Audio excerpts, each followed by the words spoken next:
Maxime Switek. Le vrai faux de l'info avec Jean-Philippe Ballas. Bonjour Jean-Philippe. Bonjour Maxime. Ce matin, polémique autour du virus Ebola. Oui, alors que la mobilisation internationale commence enfin à payer, les voix sont nombreuses ces derniers temps pour regretter le retard à l'allumage de l'OMS, l'Organisation mondiale de la santé. On écoute à New York le discours de Yuan Liu, c'est la présidente internationale de Médecins sans frontières. Médecins sans frontières. Médecins sans frontières a tiré la sonnette d'alarme pendant des mois, mais la réponse est arrivée trop tard, trop faible. L'épidémie a commencé il y a 6 mois, mais elle n'a été déclarée urgence de santé publique de portée mondiale que le 8 août. La réponse face à Ebola est arrivée trop tard, c'est ce que dit Médecins sans frontières. C'est vrai ou c'est faux ? C'est vrai, Maxime. Avec l'équipe du Vrai Faux, nous avons refait le film des événements. 22 février dernier, la Guinée annonce officiellement qu'elle est touchée par le virus Ebola. Des tests ont été réalisés à Lyon, ils sont formels. Au mois d'août, presque 6 mois plus tard, l'OMS décrète officiellement la mobilisation mondiale. Entre-temps, l'épidémie s'est répandue en Afrique de l'Ouest, Guinée donc, mais aussi Libéria, Sierra Leone.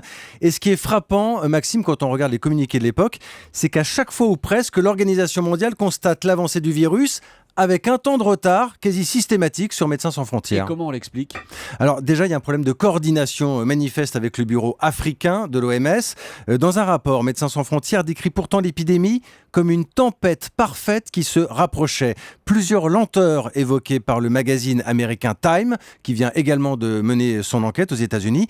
Et puis, intéressant Maxime, les médecins que nous avons appelés insistent sur un tournant dans la propagation du virus. C'est son arrivée dans les grandes villes africaines. L'épidémie n'était plus seulement dans les villages, les victimes potentielles étaient donc plus nombreuses et il aurait fallu dépasser alors le simple cadre sanitaire, monter tout un dispositif avec les acteurs économiques, politiques, les anthropologues même, et ne pas se contenter d'un simple constat scientifique. Et que dit l'Organisation mondiale de la santé pour sa défense ? Elle ne fait pas de commentaires, Maxime, c'est ce qu'on nous a répondu lorsque nous avons appelé l'organisation. Alors attention, on ne peut pas dire que l'OMS n'a rien fait, elle a pris des mesures depuis, elle a rattrapé une grande partie de son retard, mais il s'agit aussi aujourd'hui de tirer les leçons d'une épidémie qui a fait près de 5000 morts. Le vrai faux de l'info, comme tous les matins. Merci beaucoup Jean-Philippe Ballas.